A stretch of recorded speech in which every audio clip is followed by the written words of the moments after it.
طالما إننا مهتمين بتاريخ المسرح، فلابد أن نرجع بالذاكرة إلى منتصف القرن التاسع عشر عشان نتكلم عن رائد مهم جدا أسرى الحركة المسرحية والأدبية في مصر بشكل كبير، لدرجة إن الخديوي إسماعيل أطلق عليه لقب مولير مصر. موضوع حلقتنا النهاردة عن رائد المسرح والصحافة يعقوب صنوع أو أبو نضارة. اتولد يعقوب صنوع في حي باب الشعرية يوم 15 إبريل عام 1839 في أسرة يهودية، وكان أبوه يعمل في خدمة الأمير أحمد يكن حفيد محمد علي، وده أتاح لي الفرصة أنه يطلع على مختلف الثقافات. ويروى أنه مات لأبويه قبل ولادته 4 أبناء، وعندما حملت أمه فيه ذهبت إلى مسجد سيدي الشعراني ليدعو لها أن يحفظه. قال لها إنها إن أرادت أن يعيش ولدها أن تهبه لخدمة الإسلام والمسلمين، مما دفع والديه لتعليمه القرآن بالإضافة إلى التوراة والإنجيل. فشب الصبي متمسكا بمبادئ الدين ووحدانية الله سبحانه وتعالى. سافر يعقوب صنوع إلى إيطاليا في بعثة لدراسة الفنون والآداب، وقضى هناك 3 أعوام تلقى خلالها علوم التاريخ والموسيقى والفن التشكيلي، بالإضافة إلى تردده على المسارح بشكل كبير، كما أنه أجاد التحدث ب 13 لغة، الأمر الذي ساعده على النشر في الجرائد الفرنسية والإنجليزية مثل الديلي نيوز وذا تروس.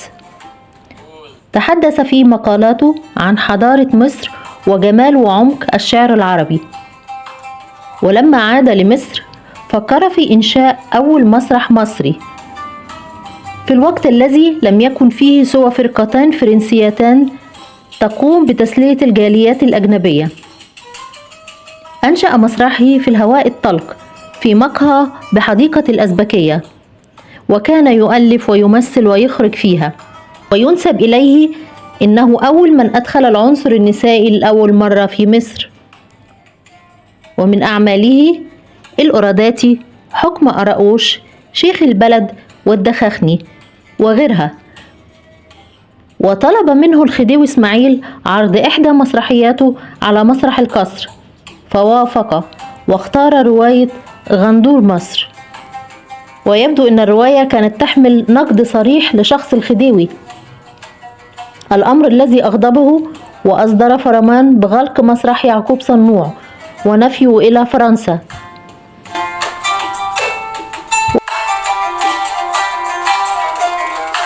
وفي منفاه التقى بكل من جمال الدين الأفغاني ومحمد عبده وإبراهيم الموالحي، كما راسل أحمد عرابي في منفاه في جزيرة سيلان.